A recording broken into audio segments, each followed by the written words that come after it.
अस्सलाम वालेकुम and welcome back. एक बार फिर मैं आप सबको खुशामदीद करता हूँ अपने यूट्यूब चैनल पर। पाकिस्तान टीम ने कल हत्तुल विसा कोशिश की कि हम मैच हारें और अल्हम्दुलिल्लाह वो इस कोशिश में कामयाब हो गए और वो मैच हार गए।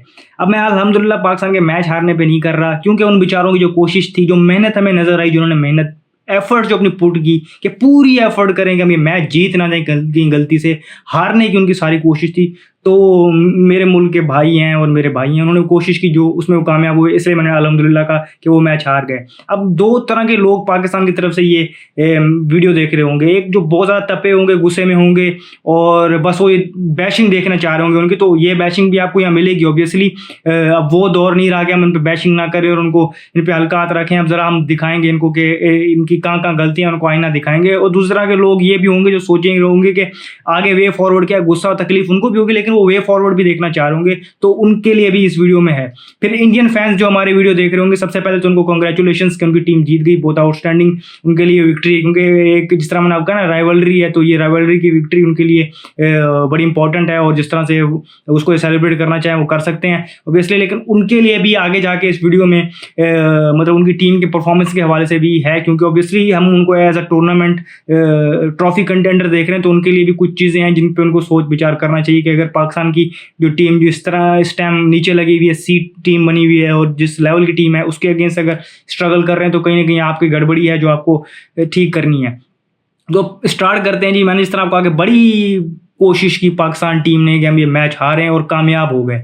देखें, बॉलर्स की यहाँ पर तारीफ बनती है सबसे पहले, कि बैटिंग तो हम बाद में करते हैं, लेकिन बॉलर्स की तारीफ यहाँ करना बनती है कि बॉलर्स ने बहुत आउटस्टैंडिंग बॉलिंग की। स्पेशली अगर हम बात करें नसीम शाह और मोहम्मद आमिर ने, इन्होंने बहुत आउटस्टैंडिंग एफर्ट के साथ बॉलिंग की, बड़ी अच्छी लाइन लेंथ हिट की। आमिर सुल्तान लगी रहे, लेकिन फिर भी उन्होंने 2 विकेटें ली, नसीम शाह ने 3 विकेटें ली। हारिस रऊफ और शाहीन शाह अफरीदी की भी बड़ी अच्छी बॉलिंग थी। इमाद वसीम भी बॉलिंग के हद तक बिल्कुल ठीक थी, उन्होंने अच्छी बॉलिंग की। तो 119 रन के टोटल पे पाकिस्तान ने रिस्ट्रिक्ट कर लिया इंडिया को। मैं अगेन ये बात कहता चलता हूँ कि पाकिस्तान के लिए सारी चीज़ें उनके फेवर में आ गई थी। बारिश हो गई तो बॉलिंग कंडीशंस और ज़्यादा हो गई, पिच थोड़ी सी टैकी सी थी, टॉस जीत गया आप, तो इसके अलावा आपको क्या चाहिए था? मैच जीतने की आपको एक कंप्लीट रेसिपी मिल चुकी थी।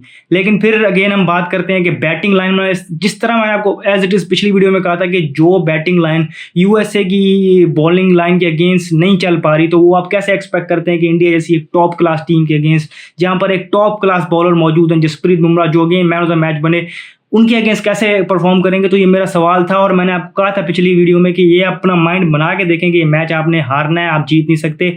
इसी तरह अगर आप जीत जाते तो आपको सरप्राइज मिल जाता, आप खुश हो जाते, लेकिन आप जीते नहीं। लेकिन अगर आप ये मैच पाकिस्तान जीत भी जाती, उसके बाद भी मैं अपनी वीडियो का स्टार्ट यही करता और यही सवाल करता है कि हमें वो चीज़ें भूलनी नहीं है, हमें वो चीज़ों को हिट करते रहना है और उस पर सवाल उठाता रहना है, रिगार्डलेस अगर रिजल्ट या जो भी हो। अभी भी अगर आप ट्रॉफी भी जीत जाएँ या आप अगले 2 मैचों में, ये बाबर आजम साहब उठ के अगर T20 में, वैसे तो इम्पॉसिबल सी चीज़ है, लेकिन अगर कर दें 300 भी कर दें जो बोलें खेल के भी, तो भी ये माफ़ी का उनका नहीं है। देखें, मैं बहुत बड़ा सपोर्टर था उनका, बहुत ज़्यादा सपोर्ट किया उनको, हर जगह पर डिफेंड किया, ट्विटर पे, फेसबुक पे, इंस्टा पे, अपने इस चैनल पे लोगों से गालियाँ भी खाई, लोगों से तनकीद भी बर्दाश्त की, लेकिन मैंने डिफेंड किया उन्हें, क्योंकि मुझे नज़र आता है कि यार अच्छा प्लेयर है।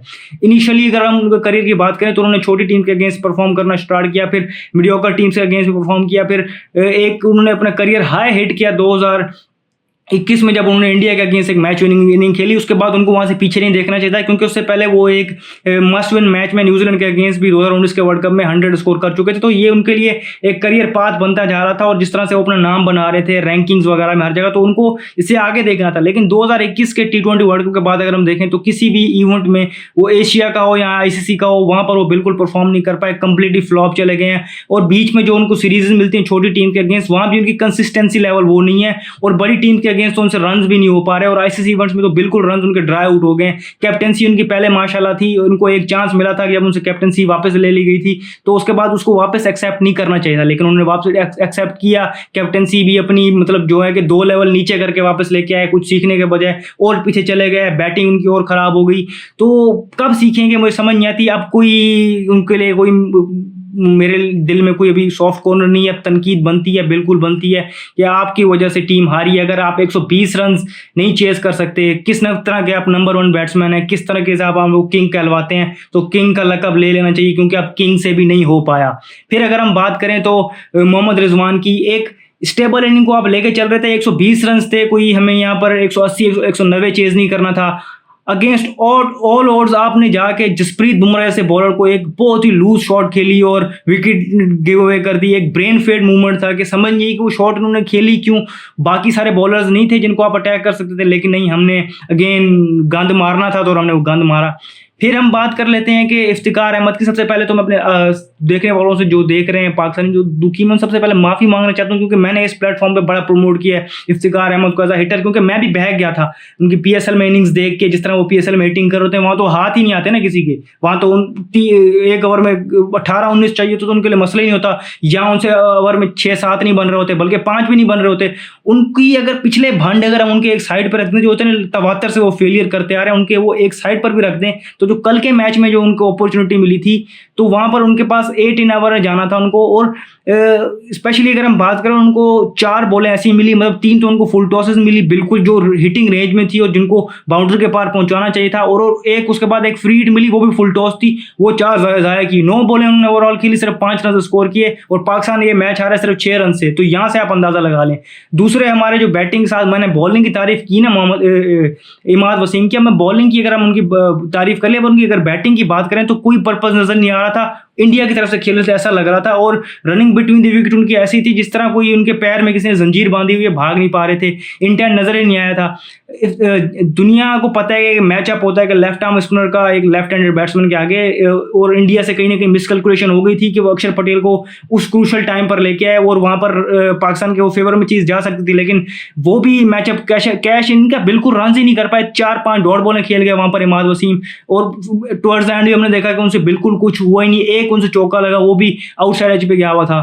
फिर हमारा मिडिल ऑर्डर की अगर हम बाकी बात करें तो शादाब खान इस मैच में एज अ प्रॉपर बैट्समैन खेले, क्योंकि बॉलिंग को उन्होंने की नहीं, एज अ प्रॉपर बैटर खेले थे। तो उनकी प्रॉपर बैटिंग, जो एक प्रॉपर मेन बैट्समैन है उससे आप क्या एक्सपेक्ट करते हैं कि वो जब टीम को 40-50 रन चाहिए हो, एक आध बॉल के फर्क से वो भी ना कर पाए, तो प्रॉपर बैट्समैन किस काम का, तो उसको टीम में जगह उसकी कैसे बनती है, मुझे ये चीज़ समझ नहीं आती। अगर आप बॉलिंग अच्छी नहीं कर रहे शादाब खान, तो आप बैटिंग से परफॉर्म करते थे, लेकिन बड़ी टीम्स के अगेंस्ट आपसे वो भी अब नहीं हो रहा। तो आप भी ज़रा छुट्टी करिए अपनी, अब आप देखें आपसे क्या बनता है।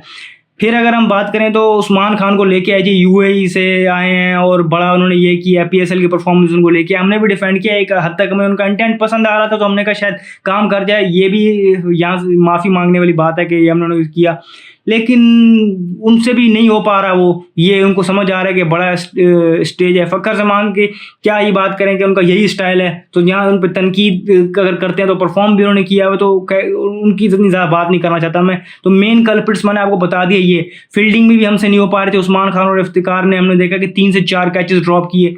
तो और अब क्या चाहते हैं आप? 119 अगर आपसे एज अ टीम डिफेंड नहीं हो रहा, तो आपके लिए डूब मरने का मकाम है। नंबर 1 बैट्समैन किंग साहब, बाबर साहब और रिजवान सुपरमैन साहब, अगर आपसे ये नहीं हो रहा, 120 रन चेज नहीं हो रहे, तो सारी बैटिंग लाइन के लिए डूब मरने का मकाम है। क्योंकि सबसे ज़्यादा इंटेंट वाली इनिंग हमें, मैं ये नहीं कहना चाहता कि नसीम शाह को ऊपर करो, प्रमोट करो, लेकिन इंटेंट देखें आप उस बंदे का। उसने 3 गेंदों में 4 गेंदों में आके थरथली से मचा दी थी, और टूवर्ड्स एंड जिस तरह नोता हुआ जा रहा था, तो मुझे वाहिद मैच में वो दुख नजर आया कि यार एक प्लेयर जिसने इतनी एफर्ट की, पहले 3 विकेटें ली और फिर बैटिंग में, तो उसका मुझे दुख ज़रूर हुआ। लेकिन ओवरऑल मुझे पता था कि हमने हारना है, और कहीं ना कहीं ये हार ज़रूरी भी थी कि फैंस कहीं फिर से उनके पीछे ना पड़ जाएं। अब मैंने कहा था कि मैं इंडिया की बात करूंगा कि इंडिया की टीम ने, क्योंकि वो कहीं ना कहीं हमारी नज़र में भी और उनकी नज़र में भी, उनके फैंस की नज़र में, जो मैं जिनसे मुखातिब हूँ, तो कहीं ना कहीं आप चाह रहे हैं कि आपकी टीम टाइटल जीते। तो आपको कुछ चीज़ें देखनी पड़ेंगी कि अगर पाकिस्तान की टीम जो बिल्कुल लो ऑफ कॉन्फिडेंस है और यूएसए से हार के आई हुई, इतने पिट के हुई थी, वहाँ भी आपने सिर्फ 120 का टारगेट सेट किया उनके लिए। और ये यकीन माने मजाक की बात नहीं, लेकिन अगर पाकिस्तान के अलावा कोई और टीम होती, यूएसए की भी होती, आयरलैंड की भी होती, तो वो भी ये टोटल चेस कर जाती। तो ये कोई बड़ा टोटल नहीं है। बॉलिंग लाइन भी इतनी बुरी नहीं है कोई यूएसए वगैरह की, तो आपको अपनी बैटिंग लाइन को चांस ही नहीं देना ना। बेसिक बात ये है, आपने उसको इतना रिलेंटलेस खेलना है कि आपने दूसरी टीम को चांस ही नहीं देना, क्योंकि ऑलरेडी नॉकआउट्स में जाके वो एक आपको जिटर्स आता है और आप नहीं जीत पा रहे ट्रॉफी, तो वो आपको चांस ही नहीं देना। तो कहीं ना कहीं आपको देखनी पड़ेगी कि एक सिमिलर ऑलराउंडर्स टीम में क्या कर रहे हैं, उस जगह आप एक और बैटर खिला दें या एक और स्पेशलिस्ट बॉलर की तरफ चले जाएं, सिमिलरली अगर हम बात करें तो मिडिल ऑर्डर में सूर्या कुमार यादव के मतलब की पिचेस नहीं है, यहाँ पर आपको पता है टैकी सर्फेसेस हैं, यहाँ रन्स नहीं आएंगे, तो आप उनका नंबर चेंज कर लें या उन्हें बिल्कुल नीचे ले आएँ या फिर उनको रिप्लेस करें संजू सैमसन से। दो के उनकी भी कोई इतनी अच्छी इंटरनेशनल परफॉर्मेंस नहीं है, लेकिन चेंज जो होता है वो कहीं ना कहीं वर्क कर जाता है। तो ये चीज़ें आपको देखनी पड़ेंगी। और बॉलिंग में आपके लिए सारी बेसिस इस टाइम कवर नज़र आ रही हैं, लेकिन कहीं ना कहीं आपको कुलदीप यादव को शामिल करना चाहिए था। कल आप 2 गेम मैच जीत गए, लेकिन किसी भी सरफेस पे क्योंकि पाकिस्तान को पिक नहीं कर पाती, तो वो ये पाकिस्तान के लिए एक ट्रम्प कार्ड था, तो ये चीज़ें देखनी पड़ेगी। लेकिन ओवरऑल आपकी टीम बेहतर खेल रही है, बेहतर खेली है, जीती है, आप कॉन्ग्रेचुलेशन, मुबारकबाद के आप मुस्तहिक हैं, एंजॉय करें और सेलिब्रेट करें। पाकिस्तान फैन के लिए लाजमी है कि अब आपने ये मुहिम भी चलानी है, आवाज़ भी उठानी है कि बहुत हो गया।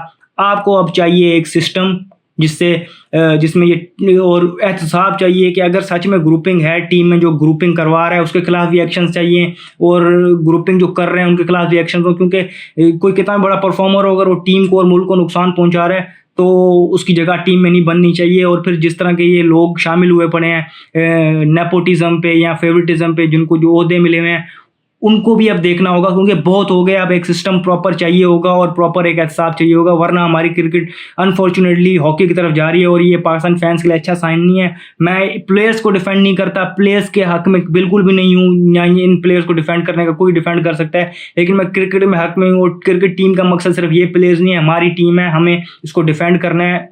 ये 11 नहीं, कोई और 11 ही सही, लेकिन फ्यूचर के लिए, क्योंकि हमारा फ्यूचर खतरे में नजर आ रहा है इस टाइम, तो ये आवाज़ आपको उठानी है और ये भूलना नहीं है। कोई भी परफॉर्मेंस हो जाए, इवन अभी नज़र तो नहीं आ रहा, लेकिन अगर कुदरत का निज़ाम वगैरह कुछ चल जाए और ट्रॉफी भी ले आए, लेकिन फिर भी आपने ये सवाल उठाना है अगर आपने ऐसी एम्बैरेसिंग परफॉर्मेंस है फ्यूचर में बचना है, क्योंकि ये बहुत एम्बैरेसिंग परफॉर्मेंस है। शर्म से डूब मरने का मकाम है कि हमसे 120 नहीं हो पा रहे और हम एक ऐसी इवेंट खेलेंगे हैं जहाँ पर हम क्रिकेट के अलावा बाकी सारी हरकतें करते हुए नजर आ रहे हैं।